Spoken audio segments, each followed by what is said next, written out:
O meu amigo de infância tem uma namorada 10 anos mais velha do que ele. Temendo que a família não aprovasse, perguntou-me o que fazer. Eu disse, traga um homem para casa primeiro e tudo será mais fácil. Levou-me para conhecer os pais dele. E eles concordaram. 1. Lucas tem um rosto que poderia estrear, mas nunca esteve num relacionamento.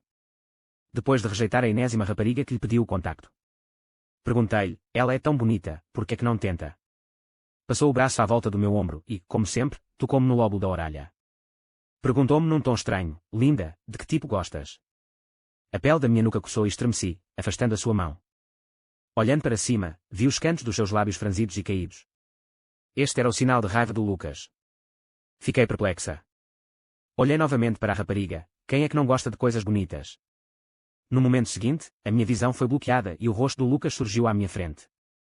Perto o suficiente para ver as suas pestanas distintas e o meu reflexo nos seus olhos azuis. Então, achas-me bonita? A voz estava um pouco ressentida. Tapa. Dei-lhe um estalo na testa. A sua temperatura está normal, sem febre. O que se passou contigo hoje? És um homem adulto, a perguntar-me se te acho bonita. A minha namorada gosta de raparigas bonitas. Para além da minha boa aparência, não pareço combinar com o gosto dele. Lucas, um homem alto de 195 centímetros, geralmente distante e reservado, ficou ali abatido, com um ar bastante patético. A tua namorada deve estar contigo porque gosta de ti. Porque está tão preocupada. Então, percebi o que estava a acontecer e os meus olhos arregalaram-se. Fiquei tão chocada que comecei a gaguejar. Espera lá, tu, o que é que acabaste de dizer, namorada? Quando é que arranjaste uma namorada? Era o Lucas, o meu amigo de infância, aquele que recebeu inúmeras cartas de amor e inúmeras confissões no liceu. Mas ele manteve-se impassível, com o rosto caído como um bloco de madeira perante as minhas provocações. Então, virou-se para a rapariga, enumerou os 100 perigos do amor prematuro e disse-lhe para se concentrar nos estudos. Perante a minha surpresa, o Lucas olhou-me atentamente, com um sorriso nos lábios. Ele falou suavemente, ela é com quem comecei a namorar há pouco tempo. É alguém por quem sou apaixonado desde muito novo. Finalmente consegui depois de muito esforço. Fiquei novamente chocada, procurando inúmeros rostos na minha mente, mas nenhum correspondia. Murmurei, incrédula, desde muito nova. O Lucas assentiu. Finalmente conseguiu-a. Lucas assentiu novamente e disse solenemente, gosto dela desde criança, determinado a ficar com ela. Eu e o Lucas crescemos juntos, praticamente inseparáveis, mas nunca o ouvi mencionar uma rapariga por quem estivesse afim. Ok, bem escondido. Então, amor puro. Enquanto digeria esta informação, as próximas palavras de Lucas atingiram-me e engasgaram-me. Mas ela é 10 anos mais velha do que eu. Prometi aos meus pais que a traria de volta esta semana, mas temo que não concordem. Mateus, ajuda-me a pensar numa solução. O Lucas puxou-me a manga, com um olhar suplicante nos seus olhos azuis. É assim desde miúdo, como se soubesse que era bonito e usasse isso para silenciar qualquer crítica que eu estivesse prestes a fazer. Tossi secamente. Murmurei para mim mesmo, quase hipnoticamente, és tão bom a não falar, mas quando falas, é uma sensação. Está bem, 10 anos mais velho é 10 anos mais velho. Desde que goste, está tudo bem. Mateus, tem de perceber as preferências dos outros e respeitar as suas escolhas. Além disso, este é o seu amigo de infância. Se não o compreende, quem mais o compreenderá? Os meus pensamentos voltaram-se para a mãe de Lucas. Uma francesa explosiva. Se o Lucas a levasse mesmo para casa, a tia poderia partir-lhe as pernas. Ei, vamos dar uma volta. Primeiro, traz um homem para casa, e depois tudo o resto será mais fácil. 3. No final, o Lucas levou-me para casa. Os seus pais concordaram. Concordaram. Concordaram. Fiquei impressionada com os rostos radiantes do meu tio e da minha tia. A mãe do Lucas enfiou-me um envelope vermelho e grosso na mão. Afagou-me a cabeça carinhosamente, segurou-me a mão, olhou para mim e sorriu de orelha a orelha. Ela falou em chinês roto, Mateus, estes 9.999 é dinheiro para mudar o teu nome. Vi-te crescer e estou aliviada por o pirralhinho do Lucas estar contigo. As nossas duas famílias conhecem-se muito bem. O pai de Lucas, geralmente um homem gentil e educado, sorria agora com entusiasmo, até a sua voz se tornar mais alta. Mateus, o tio preparou os presentes de noivado. O que estás a planear para o casamento? Não, não era isto que eu esperava. Eu só queria estar presente para o meu irmão, e como é que estou prestes a casar? Retirei rapidamente a mão e voltei a colocar o envelope vermelho nos braços da mãe do Lucas. Tio e tia, ouçam, não é assim que funciona. Não posso aceitar este envelope vermelho. A mãe de Lucas ficou atordoada, um pouco desiludida, os seus olhos azul esmeralda escureceram. Está a queixar-se que é pouco. É a minha primeira vez como sogra, por isso não entendo mesmo. Eu era como uma formiga na panela quente, como um filho desleal que tinha traído a bondade dos mais velhos. Defendi-me apressadamente, não me estou a queixar que é pouco. Os meus olhos azuis de repente se iluminaram novamente. Então o que está à espera? Chamem-me mamãe e papá. Fiquei em choque, sem palavras. O Lucas ficou ao meu lado, como se nada tivesse acontecido, como uma estaca direita e direita. Não parava de olhar para mim com um meio sorriso. Eu estava tão zangada que lhe pisei o pé. Diz alguma coisa. Explica ao teu tio e à tua tia, disse Lucas calmamente. Mamãe e papá, vocês estão muito ansiosos. O Mateus é tímido. Eu. Quem o mandou explicar desse jeito? A mãe do Lucas, como se tivesse percebido alguma coisa, deu uma palmada na coxa e deu uma cotovelada ao pai do Lucas. A culpa é toda tua. Eles estão numa relação feliz, e vocês só falam em casamento. Por que é que estão a pressionar tanto? O pai do Lucas agarrou a barriga, com os olhos cheios de carinho, e tentou confortar a mãe furiosa do Lucas. A culpa é toda minha, tudo culpa minha. Mateus, a culpa é toda tua por estares tão ansioso. Não te pressiones tanto. Tive vontade de chorar, mas não consegui. Obrigada, tio. Estou tão estressada agora. A tua tia e eu estamos tão felizes. É um pouco assustador. Não te pressiones tanto. Apenas a Amy é a sua vida. O olhar do pai de Lucas voltou-se para Lucas, o seu olhar carinhoso de antes tornou-se severo e alerta, mas as suas palavras eram dirigidas a mim. Se aquele pirralhinho do Lucas se atrever a intimidar-te, diz-me e eu dou-te uma lição. Não posso deixar que isto se descontrole ainda mais. Preciso de explicar. Tio, ouve-me, foi isto que aconteceu. Antes que pudesse terminar, o Lucas interrompeu-me. Mateus. A última sílaba ficou no ouvido. O Lucas agarrou-me o pulso, esfregando-o com a ponta dos dedos. O calor e a dormência na minha pele acalmaram-me estranhamente. O Lucas olhou para mim, as sobrancelhas ligeiramente franzidas, os olhos caídos nos cantos, os olhos azuis claros com um toque de inocência. Ele murmurou, ajude-me. Percebi imediatamente o que estava a acontecer. Eu tinha claramente tido esta ideia para o Lucas. Agora que correu tudo mal, ainda estou a fugir, pronta para o matar. Ainda é um irmão. Que imbecil. O Lucas tinha uma namorada 10 anos mais velha, e os tios só partiriam uma perna. Agora, depois de toda esta confusão, ele provavelmente terá de partir as duas. Isto é realmente uma facada no flanco dele. Tossi baixinho. Peguei na mão de Lucas com a minha, acariciando-lhe o dorso ligeiramente frio de forma tranquilizadora. Os meus olhos sinalizaram, não te preocupes, bom irmão, não te vou trair. Os olhos de Lucas estreitaram-se, a mão endurecendo ligeiramente. Mas acenasse-me claramente um significado diferente aos olhos dos meus tios. Sorriram um para o outro com alívio, tendo claramente entendido algo errado. Forcei um sorriso. Recusei a oferta de jantar. Tia e tio, eu e o Lucas temos outra coisa para fazer, por isso vamos embora agora. Nisto, agarrei a camisola do Lucas e tentou escapar. O meu tio e a minha tia desataram a rir. Nós compreendemos, nós compreendemos. É só um bocadinho para os jovens passarem juntos. Queria dizer, tia e tio, que há algumas coisas que não têm de compreender. Durante todo o caminho, a minha mente correu, pensando em como resolver a farsa de hoje. Mateus, estás a andar rápido demais. Ouvi a voz ligeiramente desaprovadora de Lucas atrás de mim. E então, uma mão grande apertou-me o ombro. Eu praticamente caí nos braços do Lucas. O seu cheiro invadiu o meu nariz. Usámos o mesmo sabonete líquido, ambos com aroma a limão. A voz de Lucas aproximou-se, o seu hálito quente pairando no meu ouvido. Não vos consigo acompanhar. A minha lombar ficou um pouco dormente. Tapei os ouvidos, olhando sem palavras para as suas pernas, que estavam agora significativamente mais compridas do que as minhas. Que desperdício de pernas. Lucas não tinha mudado nada. Tinha uma particularidade, insistia em caminhar lado a lado comigo. Uns passos à frente, um pouco atrás, nada. Eu conheci-o quando tinha 6 anos. Era pequeno, com olhos azuis claros e cabelos longos e loiro claros. Ele era lindo, como um boneco. Estava rodeado por um grupo de crianças aparentemente indisciplinadas, com uma madeixa de cabelo arrancada. O seu rosto claro estava ferido, as suas roupas manchadas, claramente de uma luta. Era bastante teimoso, com lágrimas a brotar-lhe dos olhos, mas a sua boca curvou-se num gesto desafiador. Ele gritou, vá de retro, Satana. Saia daqui. Naquele momento, estava completamente viciado no Ultraman. O tema principal era um herói a salvar uma linda rapariga. Qual é o problema de vocês intimidarem uma menina? Cuidado, vou contar aos vossos pais. O Lucas escondeu-se atrás de mim, puxando a bainha da minha camisola, sussurrando algo que eu não conseguia compreender. Merci. Obrigada. Mais tarde, quando descobri que era o irmão mais novo, e não a irmã mais nova, fiquei arrasada durante dias. 6. Mateus, com o que estás a sonhar acordado? O rosto de Lucas a aproximar-se trouxe-me de volta aos meus pensamentos. Recuperei os sentidos, ignorando o seu aperto no meu pulso. Eu disse ansiosamente, acabei de elaborar um plano. Que plano? Ergueu uma sobrancelha e olhou-me com interesse. É assim que, passado um bocado, finges que acabei contigo. Ficas completamente arrasado, sem apetite. Os teus tios vão certamente ficar preocupados contigo. Então traz a tua namorada para casa. Vendo que recuperaste, os teus tios não vão dizer nada. Esqueça 10 anos, mesmo 20 anos não são problema. Que tal?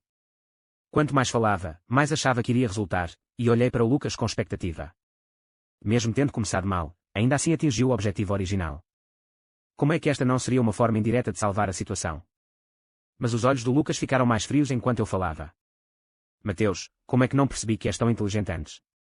Era para ser um elogio, mas saiu tão duro que me fez ranger os dentes.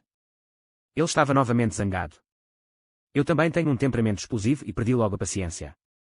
Não, estou a dar-lhe um conselho. Por que está a ser tão sarcástico? Afastei a mão do Lucas. Já não me segures a mão tão casualmente, é irritante. O Lucas seguiu-me, uns passos atrás, um raro atraso, sem dizer uma palavra. O sol poente estendeu a sua sombra, obscurecendo completamente a minha. Depois de me seguir durante algum tempo, deu finalmente um passo largo e caminhou ao meu lado. Mateus, desculpa-me. O sol poente lançava um tom alaranjado nos seus cabelos loiro claros, fazendo-o parecer um grande golden retriever que se tinha enganado. Franziu os lábios, os seus olhos azuis claros fitando-me em silêncio. Deve sentir-se humilhado, sendo acusado injustamente de estar apaixonado por mim. De repente, Lucas deixou escapar estas palavras incoerentes. Depois, com um sorriso irónico, disse firmemente, deve ser isso. Não gostas de mim desde que éramos pequenos, e agora causei-te problemas. Deve estar ansioso para se ver livre de mim o mais rapidamente possível. O tom era carregado de ressentimento. Estas poucas palavras inexplicáveis fizeram-me desistir. Fizeram-me parecer um canalha que me traiu. A natureza mestiça de Lucas deve tê-lo feito pensar de forma diferente da média das pessoas. Não pude deixar de o interromper, se não gostasse de ti, não teria brincado contigo durante tantos anos. Assim que terminou de falar, a tristeza no rosto de Lucas desapareceu. Encarei por alguns segundos. Não pude deixar de dizer, com a tua cara, não posso desgostar de ti. O sorriso do Lucas alargou-se e ele agarrou a minha mão novamente. Então, se não me acha irritante, por que é que ainda está a segurar a minha mão? A sua palma estava seca e quente, quase cobrindo a minha por completo.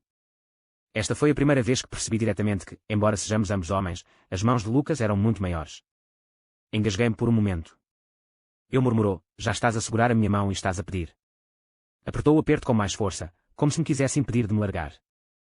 O sorriso no rosto de Lucas quase se confundia com o pôr do sol atrás dele. Pensei nisto como um treino. Ainda temos de fingir ser um casal à frente dos meus pais durante alguns dias. Ele apertou-me a mão. Ok. Por que é que ele parecia tão persuasivo? Um embaraço inexplicável cresceu dentro de mim, mas também senti que as palavras do Lucas faziam sentido. Doía-me a cabeça. Ah, não, isto é um ataque cerebral. Esqueça. Já estamos de mãos dadas e ainda hesita e pergunta. Eu só estava a defender o meu irmão. Somos todos homens, por isso dar as mãos não é grande coisa. 7. Nestes últimos dias, o pai e a mãe do Lucas têm-me bombardeado com mensagens, a pedir-me para ir à casa deles. Mateus, o seu tio preparou uma mesa cheia de pratos, todos os seus preferidos. Quando vens? Até incluíram uma foto. Era mesmo uma mesa cheia de pratos, todos os meus preferidos. Relutantemente, digitei uma recusa, mas antes que a pudesse enviar, chegou outra mensagem. Mateus, não faz mal se não vier. Os seus tios sentem a sua falta. O Lucas, aquele miúdo, só nos deixa zangados. O teu tio e eu somos velhos e nem temos com quem falar. Os meus dedos congelaram quando estava prestes a clicar em enviar. A culpa de ser um filho não filial voltou. Apaguei a mensagem que tinha acabado de escrever aos poucos e digitei uma nova. Tia, já vou. E assim, o Lucas e eu fomos obrigados a fingir que éramos um casal apaixonado. A sério, mereço um prémio. À mesa de jantar, descascou-me camarão, eu arranjei-lhe uns legumes, ele completou o meu arroz e eu servi-lhe sopa. Foi uma troca animada, uma combinação perfeita, como convidados corteses. O meu tio e a minha tia não comeram muito, apenas nos encararam e sorriram. Mas não conseguia sorrir. Sentia-me desconfortável. Depois de mal ter terminado a refeição, compus as minhas palavras e preparei-me para ir para casa. mas a minha tia agarrou-me a mão e disse: Mateus, não corras para casa já. Vou fazer-te uma sobremesa. A minha tia, que nunca tinha estado na cozinha, disse que iria fazer a sobremesa. Troquei um olhar desconfiado com Lucas, que encolheu os ombros e abriu as mãos, manifestando a sua surpresa. Embora fosse estranho, não queria suportar mais a agonia, por isso recusei. Não, tia, eu. A minha tia sentiu-se frustrada instantaneamente. O meu tio disse: que pena. A tua tia, sabendo que adoras bolo de chocolate, passou 2 semanas a aprender a fazê-lo. Na verdade, o sonho da tua tia quando era mais nova era ser chefe, mas simplesmente não tinha talento. Agora finalmente ganhou coragem para voltar a cozinhar, não é? Mordi o lábio. Tia, não tenho muito que fazer. Faça você. Estou ansioso. Este bolo demorou 4h30 a ficar pronto. Às 0h30, vi a minha tia, furtivamente, pegar numa caixa de bolo do frigorífico e entrar na cozinha. Alguns minutos depois, ela trouxe um bolo de chocolate. Assim, fingiu surpresa enquanto olhava para o telemóvel. Oh, é tão tarde. Mateus, não vais para casa esta noite. Fica na minha casa. Certo. Depois acrescentou: o quarto de hóspedes lá em casa ainda não está limpo. Mateus, podes espremer-te com o Lucas esta noite. Vocês os dois costumavam dormir juntos quando eram pequenos. Está bom. Coloquei uma colherada de bolo na boca. Ainda está frio, não é? Ao meu lado, Lucas riu-se de repente, os seus lábios curvando-se por momentos. Este é um bolo com cobertura que a tua tia aprendeu a fazer. É uma receita muito popular online. O meu tio olhou para o Lucas, cortou outro pedaço de bolo e entregou-me. Mateus, é a sua primeira vez. Se gostar, coma mais. Eu estava bastante satisfeita, mas o pai do Lucas estava tão ansioso que não pude recusar. Bem quando eu estava num dilema. O Lucas tirou-me o prato de bolo da mão. Pai, o Mateus tem mau estômago. Não consegue comer muito à noite. Enquanto falava, pegou num pedaço com a colher que eu tinha usado. Observei-o, espantada, enquanto comia o bolo. Depois, recuperando os sentidos, tentei apanhá-lo de volta. Ele moveu-se para o outro lado. Lucas. Eu comi isto. Se quiseres comer, corta outra vez. Qual é o problema? Depois agarrou-me o rosto com uma das mãos e esfregou o polegar no canto da minha boca. Tem creme aqui. Lucas soltou-me, baixou o olhar para o creme que tinha nos dedos e, depois, com toda a naturalidade, levou-os aos lábios e lambeu-os. Congelei no lugar. O toque no canto da minha boca parecia ainda estar lá, anestesiando-me intensamente. Nem precisei de me olhar ao espelho para perceber que o meu rosto devia estar vermelho. O Lucas devia estar louco. Você. Encarei-o, sem saber o que dizer. Não tem de agir assim, certo? O pai e a mãe do Lucas trocaram olhares, tossiram secamente e fingiram não reparar. Oh, é tão tarde, vamos dormir. Ok. Então, os dois entraram no quarto pé ante pé. Os olhos de Lucas curvaram-se e sorriu despreocupadamente: o que se passa comigo? Está louco. Praguejei-o, com o coração disparado. Ignorei o Lucas até adormecer. Mesmo que o tivesse explicado muitas vezes, só para parecer consciente perante os pais. Senti-me incrivelmente envergonhada. No momento em que fechei os olhos, a imagem dele a rolar o creme da ponta dos dedos para a língua não parava de me passar pela cabeça. Eu também devia estar louca. 8. Nessa noite, dormi meio a dormir, sentindo-me grogue. Uma dor surda percorreu o meu estômago, como se um bloco de gelo tivesse sido enfiado nele, e o frio fez-me encolher os braços e as pernas. O suor frio encharcava-me o pijama, o tecido colando-se à minha pele. Mexi-me desconfortavelmente. O que se passa? Dor de estômago. Demasiado potente para falar, apenas resmunguei, de olhos fechados. Os dedos de Lucas encontraram o meu pescoço, acariciando-o suavemente. Estava a suar tanto. Por que é que não me avisou antes se estava a sentir desconfortável? O seu tom era calmo, mas eu podia sentir a irritação nele. Não respondi. Então, o Lucas saiu da cama. Sem acender a luz, serviu-me uma chávena de água quente sob o luar, do lado de fora da janela. Esforcei-me para me levantar, e um braço forte apoiou-me as costas, ajudando-me a levantar-me. A voz de Lucas ecoou nos meus ouvidos: não tens forças. Eu ajudo-te. Inclinei-me contra ele e engoli o medicamento com água morna. A temperatura perfeita da água aliviou a cólica no meu estômago. O meu pijama estava desabotoado e o ar frio atingiu a minha pele, fazendo-me tremer. Na escuridão, agarrei o pulso de Lucas. O que está a fazer? Lucas continuou a mexer-se: o teu pijama está encharcado em suor. Vou trocar-te por um novo. Por alguma razão, lembrei-me da língua que lambeu o creme. As minhas orelhas queimaram e puxei a gola da camisa, dizendo ansiosamente: eu consigo fazer isto sozinha. A mão que estava a desabotoar as minhas roupas parou por um momento e depois tirou-as. Mateus, se te mexeres outra vez, eu também te tiro as cuecas. O Lucas sempre foi teimoso quando se tratava da minha doença. Uma vez, quando éramos pequenos, ele não me deixou ir para casa, independentemente do que acontecesse. Insistiu para que eu passasse lá à noite, ou faria birra no chão. Desde muito jovem que aprendi a ameaçar os meus pais, gritando em chinês roto misturado com francês. Se o Mateus não passa aqui à noite, eu não vou para a escola. Os meus gritos eram tão intensos que os vizinhos bateram à porta várias vezes. O pai e a mãe do Lucas não tiveram outra alternativa senão ligar aos meus pais e prometer que iriam cuidar bem de mim. Mas tive dores de barriga nessa noite e desmaiei de dores. Na manhã seguinte, um Lucas atordoado viu-me, encharcado em suor e com os lábios pálidos, e começou a chorar. A partir daí, Lucas tinha sempre remédio para o estômago à mão. Guardava alguns comprimidos cortados pela casa, na mochila e até no bolso. 10. Uma toalha embebida em água morna deslizou pela minha pele como um peixe aveludado. Nunca senti o tempo passar tanto. As mãos do Lucas estavam tão quentes que cada toque parecia um fogo na minha pele. Mas eu não ousava emitir um som. O Lucas foi capaz de me tirar as cuecas. Mordi o lábio e deixei terminar, dando finalmente um suspiro de alívio. O Lucas atirou as cobertas para trás e deitou-se, abraçando-me por trás.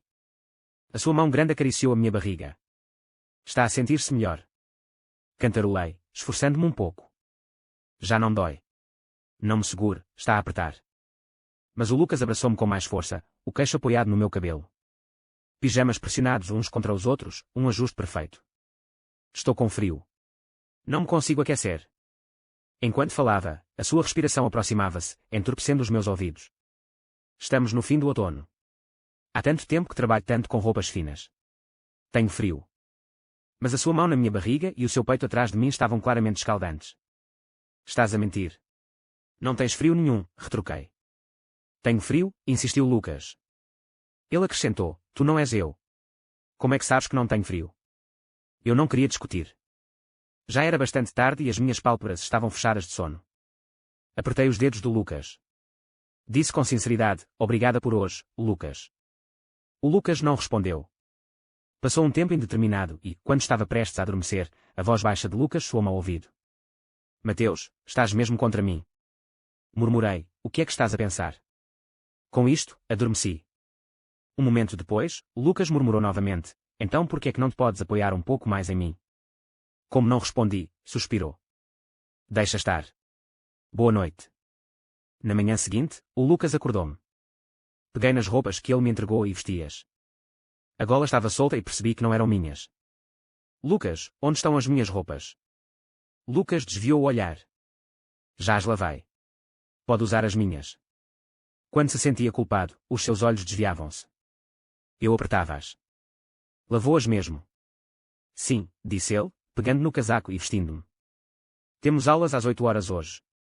Vista-se logo, vamos embora. Vamos chegar atrasados. Olhei para o telemóvel e vi que já eram 7h50, faltando apenas 10 minutos para a aula. Entrei em pânico. Por que é que não me acordou antes?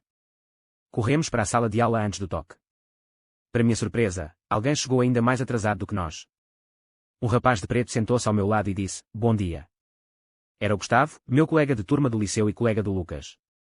Bom dia, disse eu. O Lucas disse, irritado, há tantos lugares vagos, por que é que tiveste de te sentar ao lado do Mateus? Gustavo encarou.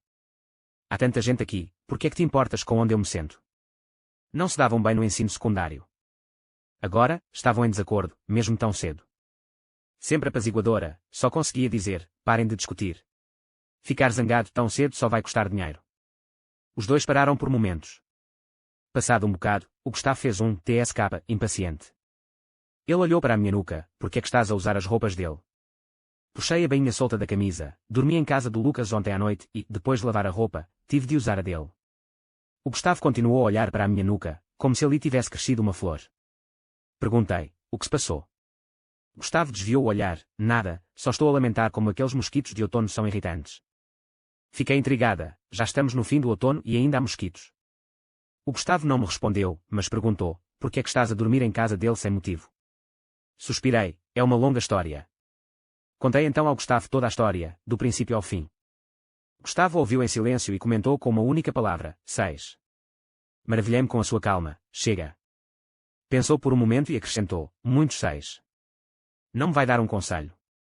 O Gustavo encarou-me solenemente por um longo momento antes de dizer: eu avisei-te várias vezes no liceu para evitar andar com aquele gringo.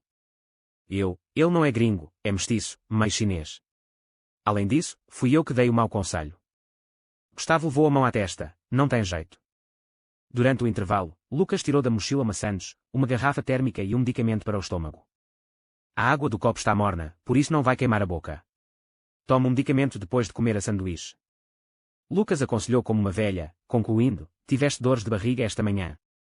Enquanto falava, estava muito perto de mim e estendeu a mão para me tocar na barriga. Instintivamente, baixei-me e, quando me apercebi do que estava a acontecer, as minhas orelhas começaram a arder. Por que razão estava a fazer tanto alarde? Lucas estava um pouco preocupado. O que se passa? Ainda te sentes mal? Neguei com a cabeça e menti. Nada, apenas uma cólica. Onde está a cólica? Deixe-me massajar para si. Assim que o Lucas acabou de falar, o Gustavo, que estava ao meu lado, levantou-se e pendurou a mochila ao ombro. Com uma sanduíche enfiada na boca, murmurei: onde vais? Ainda nos resta metade do tempo. Com sede, vamos buscar água. Entreguei-lhe a garrafa térmica. A aula começa daqui a 2 minutos. Não vais conseguir vir agora. Bebe a nossa. Mas Lucas pegou na garrafa térmica de volta e encarou Gustavo com uma expressão carrancuda. Desculpe, sou germofóbico. Gustavo, por favor, vá comprar você mesmo. O rosto de Gustavo também se contraiu. Ele zombou: quem se importa se a sua bolsa rebentar? Com isto, o Gustavo foi embora. Comprar água e levar uma mochila. Encarei a garrafa térmica, atordoada, e devolvi-a ao Lucas. Quando é que se tornou germofóbica? Não vou beber mais a sua água. Vou comprá-la depois das aulas. O Lucas empurrou o copo de água para mim e disse, despreocupadamente: não sou germofóbica por tua causa. Se tivesse dito isto antes, teria dado um murro ao Lucas e chamado de louco. Mas agora não me conseguia rir. As pontas das minhas orelhas começaram a arder de novo, e baixei a cabeça para esconder, mastigando a minha sanduíche. Enquanto tomava banho nessa noite, olhei para o espelho e vi uma marca vermelha notória na nuca. Toquei, mas não doeu nem deu comichão. Os mosquitos de outono existem mesmo. 12. O Lucas e eu fingimos ser um casal à frente do meu tio e da minha tia durante algum tempo. Uma noite, o Lucas bateu-me de repente à porta, já noite dentro. A noite de outono estava extremamente fria, mas ele vestia apenas um casaco fino de casa, com a gola larga a revelar a sua clavícula distinta. As suas pestanas levemente curvadas estavam caídas, mas não conseguiam esconder o desânimo nos seus olhos claros. Fiquei um pouco surpreendida: porque é que está aqui tão tarde da noite, a vestir tão pouco?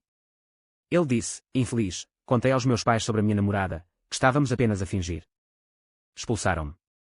A palavra namorada fez o meu coração apertar, e depois uma amargura inexplicável espalhou-se. Fingi indiferença e perguntei: o que disseram meu tio e a minha tia? Concordam? Ainda não sei. Não me atrevi a perguntar. Parece que provavelmente não. Dei as boas-vindas ao Lucas a casa, servi-lhe uma chávena de água quente e cobri-o com uma manta fina. Suspirei. Porque é que simplesmente não fazes o que eu digo e contas ao teu tio e à tua tia que eu acabei contigo? Lucas segurou a água quente na mão, o vapor subindo e umedecendo-lhe a boca. Eles vão definitivamente tentar reconciliar-nos. E com a personalidade dos meus pais, se acabares comigo, eles vão pensar que te estou a intimidar e bater-me. Sorriu, como se estivesse a lembrar-se daquela imagem. Eles gostam mesmo de ti. O Lucas é bonito. Foi o que pensei desde o momento em que o vi pela primeira vez. Os seus penetrantes olhos azuis, um romance francês herdado. Quando o seu olhar ligeiramente curvado se cruzou com o meu, senti-me um pouco sobrecarregada. Desviei o olhar, sem querer vê-lo, e disse distraidamente: eu sei. De seguida, disse Lucas com uma voz melancólica: mas há algumas coisas que simplesmente não se conseguem perceber. Senti-me estranhamente irritada. De facto, havia muitas coisas que eu não conseguia perceber. Por exemplo, o facto de Lucas estar apaixonado. Nessa noite, o Lucas e eu caímos na cama juntos. Ele deslizou os braços à minha volta, puxando-me para o seu abraço. Abraçou-me com tanta força que os nossos pijamas se colaram um ao outro. Perguntei-me, inapropriadamente, se o Lucas iria dormir com a namorada daquela forma outra vez. Quando este pensamento me passou pela cabeça, levei um susto. Mateus, que disparate está a imaginar? Cutuquei o peito do Lucas. Larga-me. Ainda és uma criança. Por que é que queres dormir com alguém nos braços? Mas o Lucas apertou-me a mão e de repente começou a tossir, com a voz com um tom anasalado. Mateus, acho que estou constipado. Tenho frio. Sem fingir, toquei-lhe na testa, estava um pouco quente. Talvez seja o vento frio. Vou preparar-te um medicamento para a constipação. Abraçou-me com mais força, enterrando a cabeça no meu pescoço. Murmurou, não é preciso.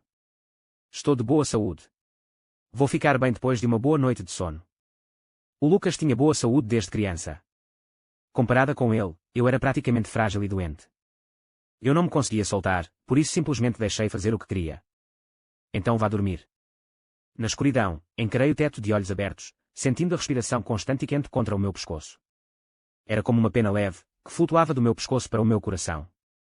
O tempo pareceu parar. Até que Lucas sussurrou, Mateus, quero pedir a minha namorada em casamento amanhã. Vá ajudar-me com a cerimónia. O tempo começou a mexer novamente. Na noite silenciosa, podia ouvir claramente o meu próprio coração a bater forte. Perguntei-me se Lucas ouviu. Pedir em casamento. Mesmo depois de ser expulso de casa, ele ainda estava a pensar em pedir em casamento. Que tipo de pessoa se daria o Lucas ao trabalho de pedir em casamento? Ri secamente, tentando parecer alegre. Ok, gostava de ver como é que ela te faz gostar tanto dela. 13. Não dormi a noite toda. 14. O Lucas estava vestido de forma muito formal. Era alto e esguio, vestia um fato preto, e os seus cabelos claros e olhos azuis criavam um contraste visual impressionante. Ele era extravagantemente bonito. O local era uma sala privada num café sofisticado, que ele tinha decorado com antecedência. Segurava um ramo de rosas, embrulhado de forma simples e discreta, e parecia nervoso. Raramente parecia tão nervoso, na maioria das vezes, estava perfeitamente calmo. Enquanto esperava, Lucas ajeitou o cabelo e a roupa 32 vezes, levantou-se e andou pelo quarto 14 vezes e pediu licença para ir à casa de banho 5 vezes. A cada movimento, sentia-me um pouco mais frustrada. Fiquei sentada, a olhar para o Lucas, até que as minhas mãos e pés ficaram rígidos e frios. Assim, levantei-me e entreguei-lhe um pedaço de papel, relaxa. O lábio inferior de Lucas estava branco de tanto morder. Respirou fundo 3 vezes antes de me tirar o papel da mão e limpar as finas gotas de suor da testa. Certo. A sua voz estava trêmula. Desviei o olhar, observando a vida agitada da cidade através da janela. Perguntei, quando é que ela vai chegar? Sem resposta. Virei-me para o Lucas, apenas para descobrir que ele estava a olhar para mim. Quando os nossos olhares se cruzaram, ele estremeceu, a sua expressão como se estivesse perdido. Ele gaguejou, ela não virá. Não virá, como quer dizer? Exatamente, literalmente. A sua voz tremeu ainda mais. Franzi a testa. Lucas devia ter planeado e preparado para um acontecimento tão importante durante muito tempo, e mesmo assim deixou à espera. Eu estava zangado com ele. Quando estava prestes a dizer algo, o Lucas chamou-me. Mateus. Praticamente gritou o meu nome, quebrando o silêncio assustador. Depois disso, ofegou, como que para se fortalecer, e voltou a chamar. Mateus. O quê? O quê? Agora era a minha vez de gaguejar. Mesmo zangado, o Lucas nunca me tratava pelo nome completo. Olhou-me fixamente e disse, falo depois. Não me interrompa. Estou muito nervoso. Agora também estava nervoso, ok. Depois de receber a minha confirmação, o Lucas voltou a respirar fundo. Na verdade, não tenho namorada e não estou num relacionamento. Tudo o que te disse era mentira. Foste sempre a pessoa que amei, desde a infância até à vida adulta. Os meus pais sabem que gosto de ti, deste tipo de amor, e até lhes pedi que me ajudassem a conquistar-te. Vou confessar-lhe solenemente os meus sentimentos agora. Mateus, eu amo-te. O ramo de rosas que ele segurava nos braços há tanto tempo foi-me entregue, e eu fiquei tão atordoada que me esqueci onde estava. Parecia ter ouvido as palavras de Lucas claramente, mas, por outro lado, não as ouvi. Aquele resoluto amo-te inundou-me. O Lucas não tem namorada. O Lucas gosta de mim. O Lucas gosta de mim desde criança. Quando fiquei sem responder durante muito tempo, o Lucas ficou ansioso, com a voz trêmula, fina como a de um mosquito. Por que é que não está a falar? O meu cérebro congelou e fiquei ansiosa. Mas tu, acabaste de me pedir para não te interromper. Isto foi antes de eu terminar. Oh. De repente, apercebi-me de algo, mas a minha cabeça estava uma confusão e a minha voz tremia. Mas não sei o que dizer. Ok. Lucas respirou fundo. Eu pergunto, tu respondes. Gostas de mim? Se gostares, gostavas de namorar comigo? Perguntou-me palavra por palavra, lenta mas firmemente. No final, acrescentou, entusiasmado, claro, se não gosta de mim, tudo bem. Na verdade, já considerei essa possibilidade. Se me rejeitar, espero que não me odeie por isso. Se possível, gostaria de continuar a ser seu amigo.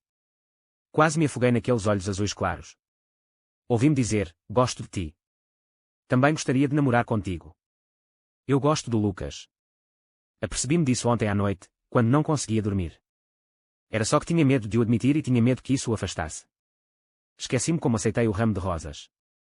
Só me lembro do Lucas pegar no anel simples, segurar-me a mão esquerda e tentar colocá-lo várias vezes com as mãos trêmulas, mas não conseguia.